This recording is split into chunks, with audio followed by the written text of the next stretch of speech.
Bikote, ze leku doktorea prestatu diguten Iruñeko geltokin. Bai. Duela gutxi hemen kontzertua eskaini zenuten ez da, Amets? Erdi akustikoa. Bai, lekuak ere ematen duenerako eta modatu genuen pixka bat dena horretara. Katrin kudeatzailea kontatu dit, Ibai, etzuela ibilbiderin berri, etzuela zure berri, baina duela zenbait urte hemen AEK-aren ospakizunen batean jo zen nula formatu oso txikian eta akustikoan, eta zure amari eskainitako kanta horrekin negar egin zuela, zu aurretik ezagutu gabe. Hori izan zen duela gutxi aurten izan zen, eta bai, gertatu izan zait, amakantuarekin, eta oraindik ere ematen dit pixkat, beldurra edo presioa. Hori lehen diskoko kanta bat zen, eta bigarrenaz hitz egiteko, nagusiki bigarrenaz hitz egiteko elkartu gara hemen Beltxarga Beltza, Amets, eta esan duzu fonetikoki ez zaizula gustatzen, ez zaizula bat ere eufonikoa iruditzen. Bai, ez dakit nola kontu zibili garen igual taldearen izenaren dako, ibilbedi olako sonoritate suabe baten bile eta Beltxarga Beltz horrek, ez dakit teixatez eta horrek pixka txokatzen induen, baina gero kantuekin ere bat egin du ideia horrek eta gainetik egon da igual ideia hori kontzeptua, ez da? Bai, hori da. Beltxarga hitza hola ikasi genuen, diskoari izena jarri bat genenean ikasi genuen. Modan da Iruñerrian azken aldian, izan ere Osasunako jokalari bati Budimirri Beltxarga esaten diote. Ez du zer ikusi handiegirik honekin, beraz digresiorik ez, itzul gaitezen zuen kontura. Beltxarga Beltza, nonbait, Libanoko filosofo baten kontzeptua, bai, ezin da kulagoa izan kontua. Bai, eta tipoa gainera nahiko kula da, esan beharra da, estatu batuarra da orain doble nazionalitatea du edo zerbait. Eta politikoki ez dago argi, ez daukagu gero oso argi non kokatzen den bera. Baina, teoria entzun nuen irratian, 2008ko hasieran edo, eta gustatu zitzaidan. Zein da kontzeptu hola, labur bilduz? Bai, Beltxarga Beltzak dira, espero ez ditugun gauzak, batez ere zentzu ekonomikoan eta aipatzen ditu Nassim Talebek, baina hori gertatzen diren gauzak, espero ez ditugunak, printzipioz ezinezkoak direla uste dugunak, baina gertatu direnez eta ikusten ditugunez, eta beraz egiazkoak dira, horiek analizatzeko edo horiek aztertzeko, atzera pausoak eman behar dira, pixkate muinera iristeko, eta horrela ulertzen aldira gerora. Gustatu zen, nabardura bat, eta da, itortu duzula, irratian entzun zenula, ez zenula liburu batean irakurri. Ez da inkula. Ez da inkula, hori, aitortza bada. Eta, Amets, hain zuzen ere, ez da egia esateari, egiazkotasunari garrantzi handia ematen diozue. Zer egiten duzuen, baina garrantzi handiagoa omen du, nola egiten duzuen? Bai, batzutan iruditzen zait, badagoela gauzak egiteko moduan, gauzak bilatzeko gogo bat edo intentzio bat. Eta kasu honetan, eta oraingoz, auskalo hemendik aurrera, baina gustaretu garena izan da barrutik kantatzen eta idazten, eta egiazkotasuna, hori ere zalantzan jarra daiteke, baina benetakotasun bat bai badago, ez da zerbait bilatua, baizik eta dagoena. Letrak zuek biok idazten dituzue, okerez manaiz, taldean kide gehiago daude, zema dira, beste hiru. Beste hiru, hori. Letrak zuenak dira, eta zuen lagun eta nire lankide eta lagun Aneslabak berriak idatzi zuen. Aurreko diskoan galerari, abestu zeniotela, eta honako honetan aldiz, maitasunari. Ez dakit ados zaudeten, ez zaudeten ados? Bai, nik uste ere bi kasuetan ere maitasunari kantatu diogula. Ze aurreko diskoko galera horiek bazuten asko maitasunetik. Eta bai, igual diskonetan egin duguna izan da fokoa pixkate aldendu, eta kantatu diegu gertaera horiei nolabait kanpotik. Eta beste, ez? Lehenengo diskoan zerbait, barrutik egindako zerbait zen. Dena den, ez zait iruditzen ere gure bereizgarri bat denik maitasunaren kontua, iruditzen zait oso modu bakarrik ematen du kantatzen zaiola maitasunari oso modu esplizituan dagoenean gaia, baina esanen nuke musikaren ehuneko oso handi bat, edo bai, osartuko nintzatik esatera ehuneko oso handi bat, maitasunaren ingurukoa dela. Berdin zaitze maitasun, Maitasun klase asko, ez romantiko eta bikotearena, baizik eta beste gauza asko. Besaulki honetan, edo honetatik, gurasokeriaz galdetuko dizuet, zaltzerete gazteegiak horrelako sakontasunetan ibiltzeko? Nik uste dut ez. Ze bat urte dituzu, barka? 22. 22, baina aurten 23. kinta berekoak zarete. 28koak. Ez dakit, gaztegiak garen, ala ez, igual niri behintzat gertatu zaidana da, altxaturekin oso gazte hasi nintzela. 11 urterekin. Eta denbora horretan, zakit, gazte hasita ere, hasi nintzen ez musika egiten eta hasi nintzen ez idazten, nolabait, idazketa prozesu hori pixkat aurrera joan da eta aldatu da, eta pixkat horretan sakondu ahal izan dut. Nik uste hor dagoela gauza, ezakit. Igual, 30 urteko batek ez badu inoiz idatzi, ez badu inoiz musikarik egin, eta momentu horretan egiten du, igual ez da hain heldua, ez? Izan daiteke. Zure esaldi bat asko gustatzen zaidana, Garik 30 urtean egin zuen bidea rocketik, popetik, nik 10 urtean egin dut. Bai, baina ez. Ez nahi zari nire burua Garirekin konparatzen, baina hortik doa pixkat.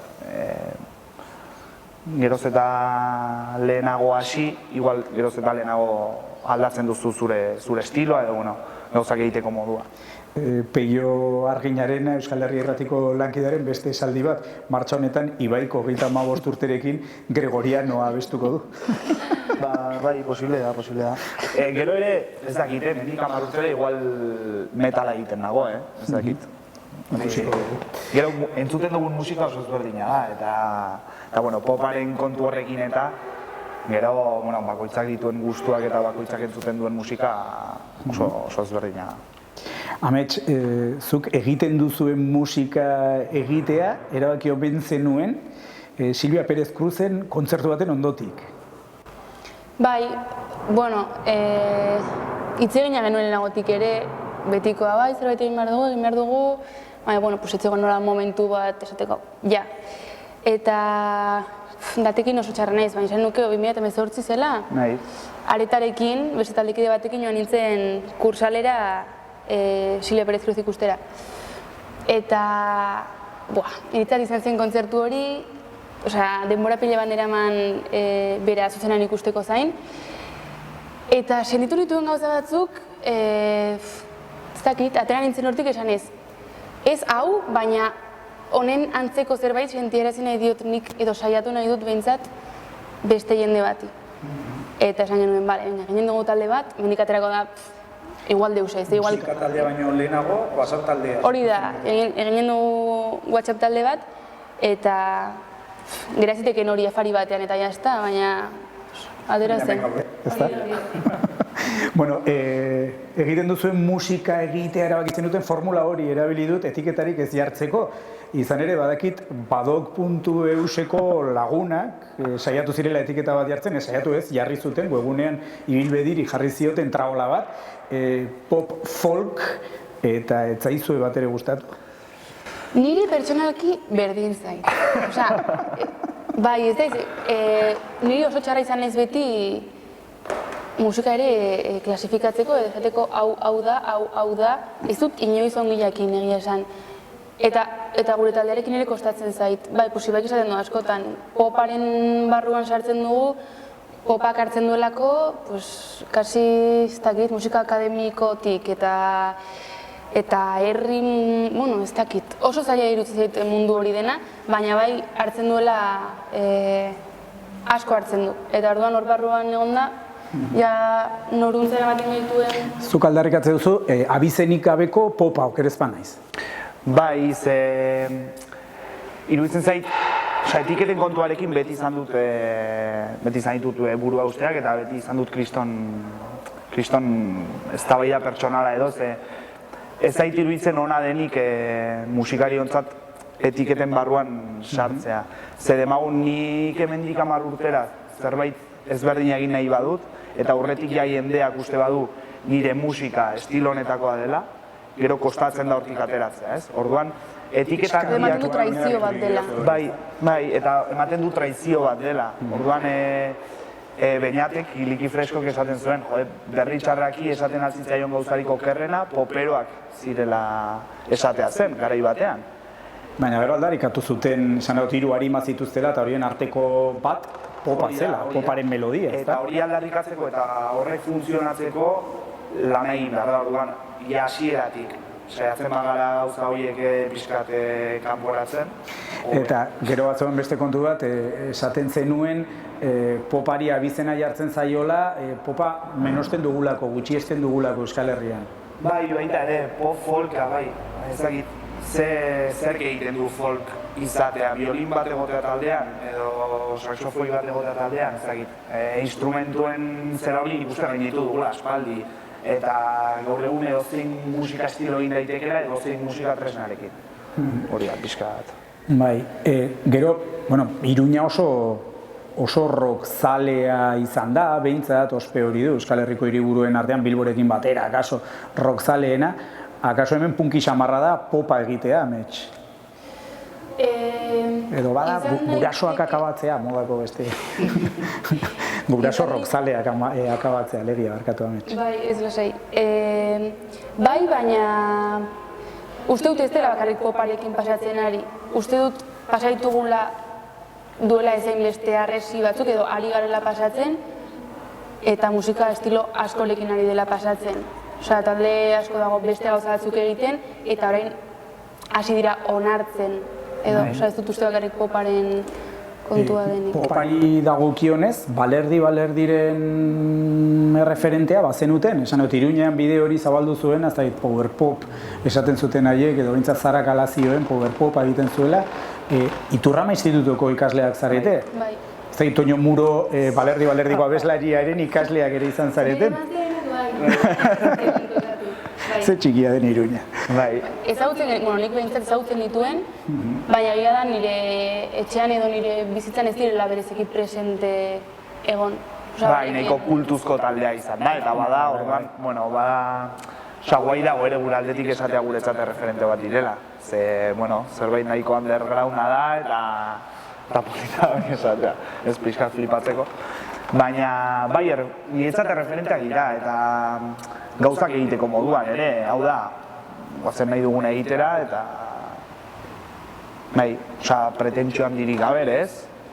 Eta bai, eta ametxek esaten duena, estiloen kontu horrekin, uste dut hausten ari dela dena, baina oraindik ere badira taldeak aurreko garai batzuei heldu nahi dietenak, nolabait, eta, ez direla ohartzen, igual horrek ez duela funtzionatzen. Edo bai, eta horrekin jarraitu nahi dute. Bai, posible da, baina, bai. Berara hitz egin dugu, Iruña Herriko eszenaz, nolabait esateko, interesgarria baita, baina aurretik, erreferenteak aipatzen ari ginen Balerdi proposatu dut nik, bestelakoak dugiko dituzue, nazioartean konparaziora, ze aipatuko zenukete? Hola, talde bezala, nire behintzat idazteko moduan eta musika egiteko moduan diskoan aipatzen dut, baina John K. Samson estatuatuar kantaria nahiko referentzia potente bat da niretzat azken aldian, baina gero oso talde ezberdinak eta ibilbediren estilotik oso aldenduak daudenak. Orduan demagun Idols bezalako talde punki bat, edo ez dakit, Silvia Pérez Cruz aipatu dugu. Egia da nik uste nabari dela taldeak, berez talde gisa ez duela olako erreferente konkreturik, bai, edo topa ez gego baten bat, baina zaila da. Baina horrek egiten du igual ere aberats egin batean taldea, ze bakoitzak ekartzen du pixkat bere aportazioa, nire adibidez, enaiz hain urrutira begira jartzen edo nire inguru musikala edo egunerokotasuneko musika gertuagokoa da. Badut foko bat hor Katalunialdean, Silvia Pérez Cruz, Maria Arnal ere, Rita Payés, gehiago jazz mundutik, Eta uste dut horrek egiten duela ere, ez definizio hori edo bakoitzak pixkatik hartzen duela bere etxetik berea. Anari aipatuko zenuke, izan ere, diskoan kanta bat grabatu duzue, Anarirekin, kanta bat zuk idatzitakoa, zuk sortutakoa, amets. Bai, Euskal Herri mailan, eta mundu mailan, niretzat mundu mailan, bai dela referente bat, musikaldetik, gehiago letra aldetik, iruditzen zait bere musika, eta hori iritzia da, bere musika letren esanetara egina dagoela, eta hori asko gustatzen zait. Eta bai, ez dakit izan zen pixkat flipada bat momentu batean konfinamendu garaian pentsatu nuena, eta ongi atera zena. Ez dakit non zait irakurri dudan edo entzun diodan, zorion mezu asko jaso ditut kantarengatik argi gera bedi ametsena dela, eta nik ahotsa besterik ez dudala jarri. Bere aldetik benetakotasuna eta egia, ezta. Pentsatzekoa da, diskoarekin gustura geratu zaretela, izan ere irudipena daukat buruan zenituzten harrikada guziak diskoratu dituzuela, eta adibide 3 jarriko ditut. Lehendabizikoa, Beltxarga Beltza kantua, atzetik aurrera, jarri duzuela diskoaren hasieran. Hau da, horrelako zea badela. Bai, harrikada guztiak sartu genituen diskoan, eta politena ez da igual horiek sartu izana, baizik eta horiek funtzionatu izana. Hau da, jendeak ongi hartu ditu, funtzionatu dute, guk espero ez genituen gauza batzuk gertatu dira besti batzuekin, eta hori da politena, egin genuen momentuan nahi genuena. Osa, ez genion gure buruari inolako mugarik jarri, eta alzen einean, etxean grabatu genuen, eta medio nahiko eskasekin, baina bai, egin dugun nahi izan duguna. Mugarik ez da autotunea erabiltzeko momentuan ere. Batek Twitterren amets esan zuen, edo idatzi zuen, txilmafiakoek autotunea erabili dute eta ibilbedikoen erantzuna izan da eutxiku batari banoani gauza bera egitera. Hori izan zen bizkat Ibairen, edo nik behintzat hori hitzapen hori dut, Ibaik nahi zuen sartu nolabait, buruan zuen. Nik ez dut hori buruan, beti izaten du ametxek, baina ez dut gogoan. Eta zera batean, ni behintzat bai agertu nintzera pixkat, ez dakit, nola esan, Egizu beste talde bat, Ibai, eta nahi gozu erabili autotunea. Ez, baina gero bai iruditzen zait, erabili dela behar zuen neurrian, eta funtzionatu duela, eta nire oso pozik nago kantu horrekin. Eta nik ere hautsi dut beste, edo bota dut beste hasi bat bai. Beste batean, beste kanta batean, esaldi batekin osatu duzu kanta osoa. Esaldi bat errepika amaigabean ez. Bai, horren kasuan aretak ekarri zuen olako struktura harmoniko bat pianoarekin, eta nik banuen esaldi hori bueltaka egun horietan buruan. Aurkitu nion olako melodia bat, atsegin bat, eta esan genuen, hemendik abiatuta egin dugu kantu bat.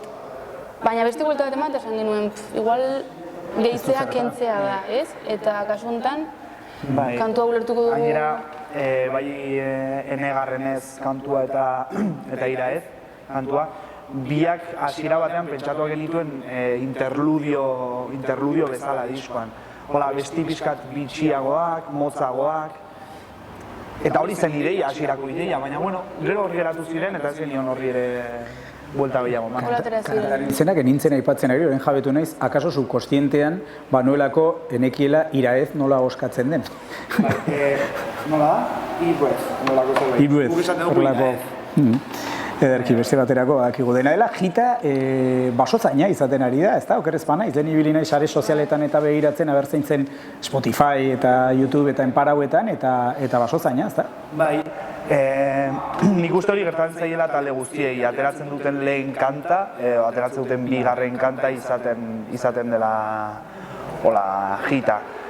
Nik igual, niri gustatzen zaila ibidez diskoak ateratzen direnean, ikustea diskoa behin aterata, ea ze kantuk duen indarrandien aurretik ateratako kantuak kenduta.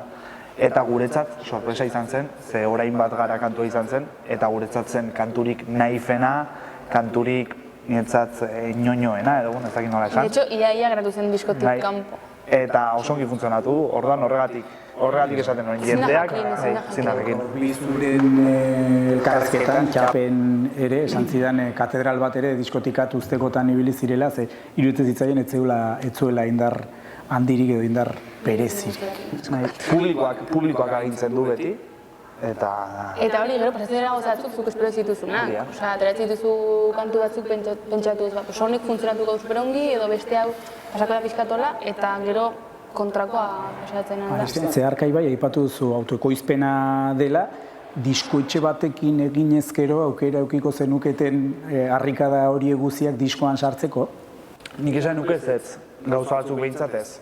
Ze askotan disketxek ere barnetik funtzionatzen dute pixkat produktora bezala, orduan produktore bat duzu gainean eta produktoreak esaten dizu hau bai, hau ez.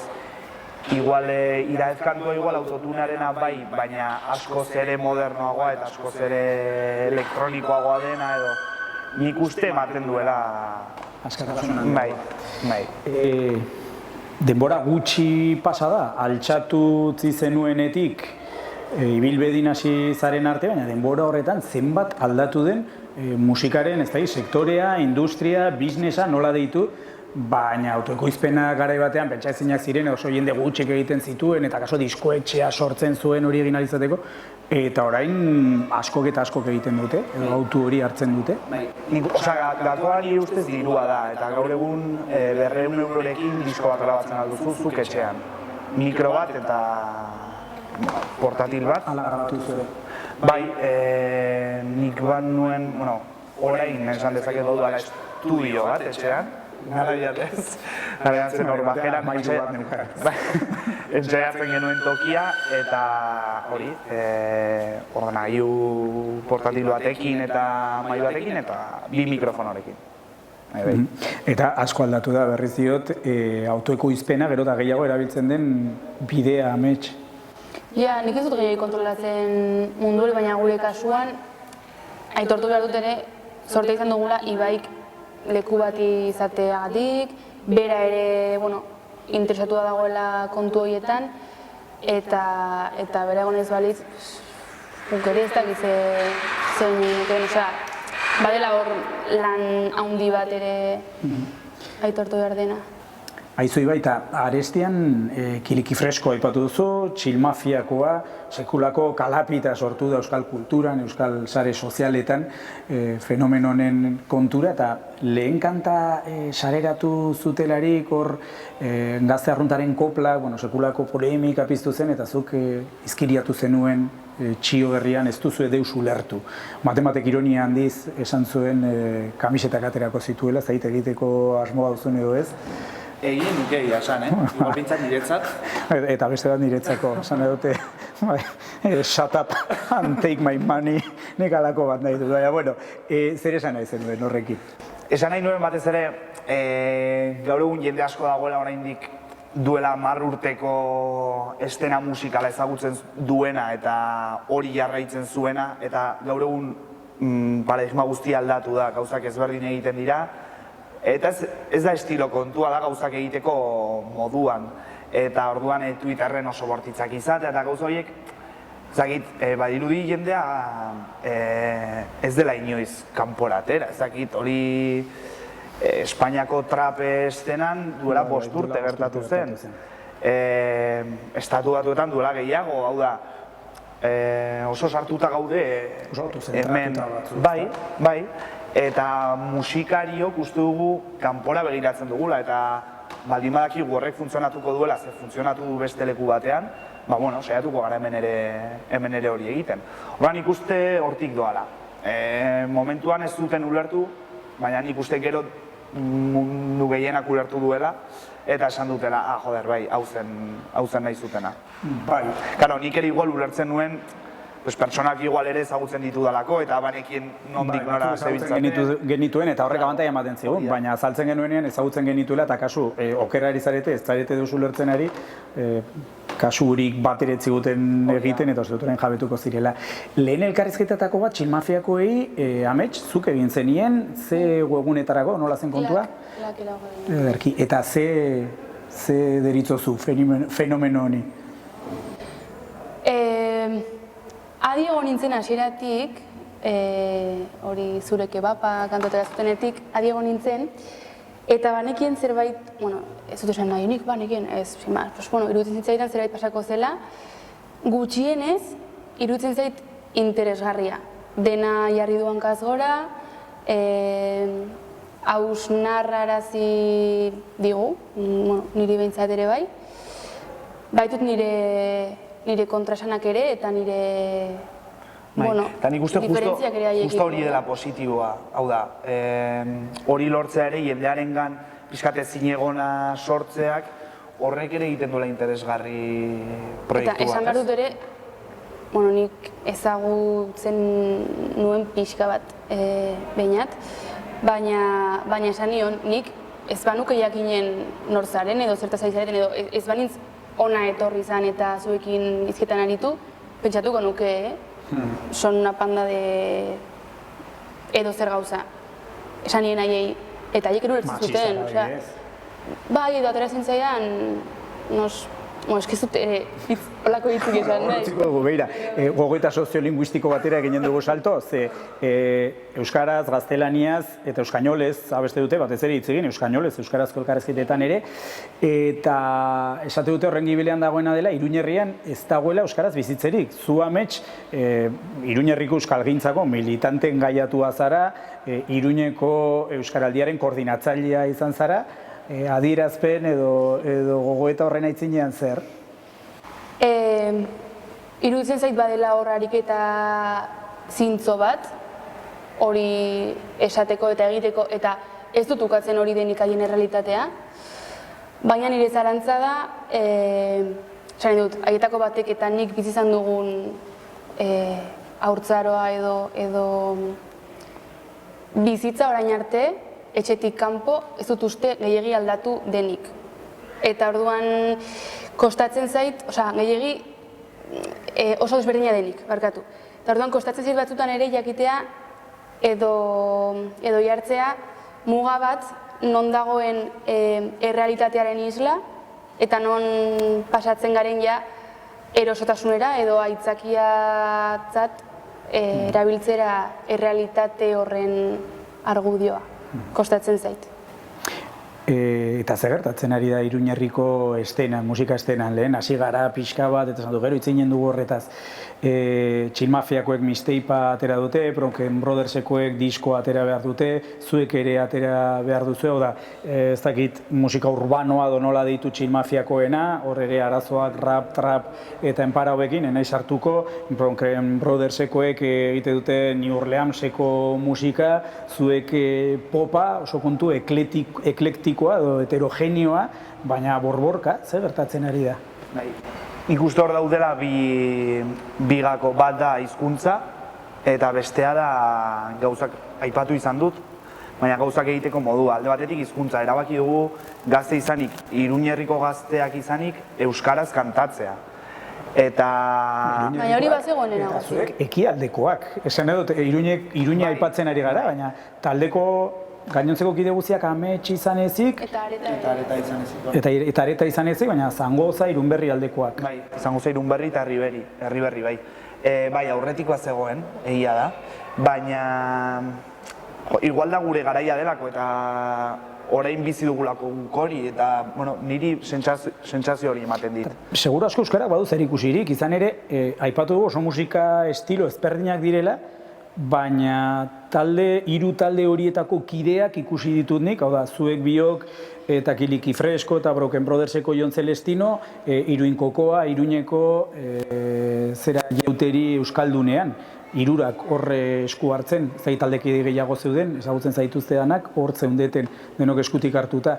Bada zerbait, ez? Euskalgintzan ere amets zerbait gertatzen ari da, alako belaunaldi aldaketa bat behingoz lehen lerroan Iruñerriko euskalgintzan? Bai, eta iruditzen zait hori dela ere euskalgintzaren fokoa aldatu dela edo aldatzen ari dela.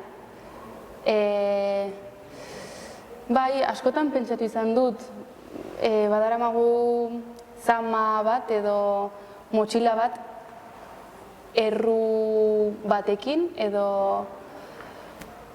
eredura joan zarete, eta zergatik zarete zuen artean euskarazari une oro, eta ematen zuen horrek salbatuko zuela dena. Iruditzen zait pixkat foko hori eta kulpabilizatzearen foko hori beste alde batera joan dela, eta euskara zentroan jarri ordez, erabiltzen ari dela tresna gisa. Izan behar duen tresna horren gisa.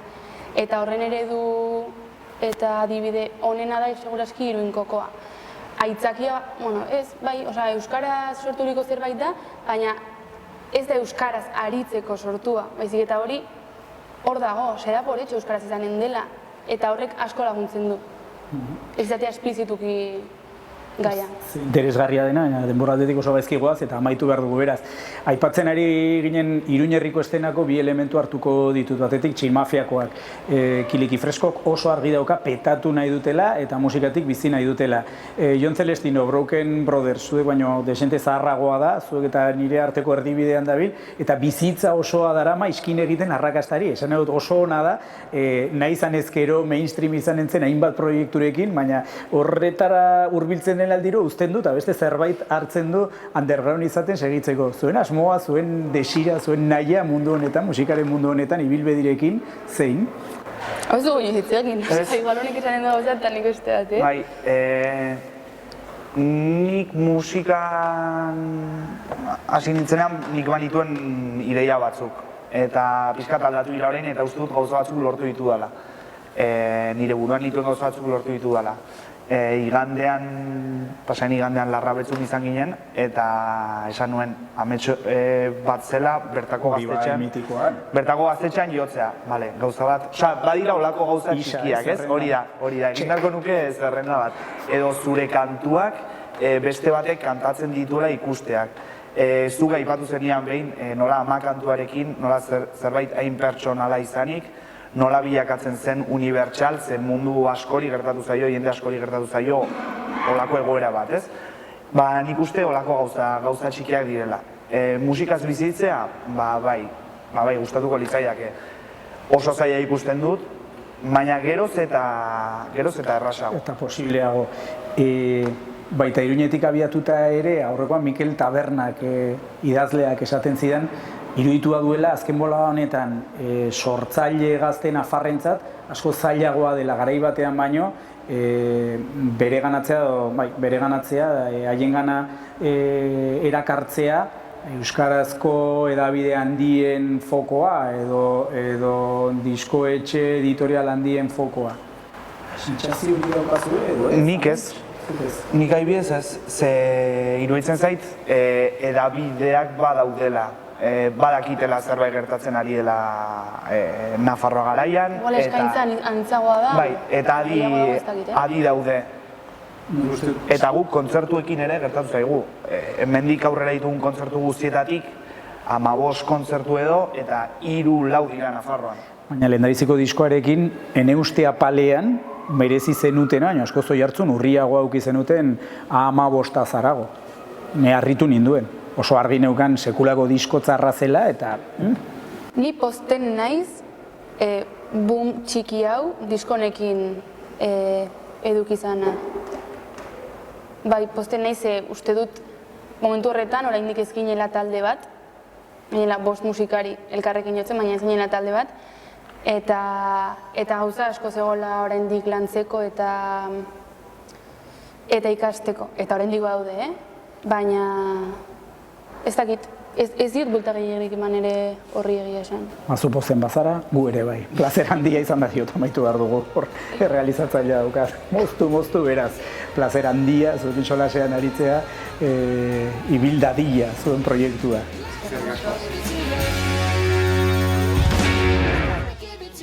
Gaurkotasuneko gaiak poltsikoan. Aldizkaria ostiralero doan eskuko telefonoan eta tabletan. Deskargatu aplikazioa. Egin txap, irakurri, ukitu, ikusi, entzun.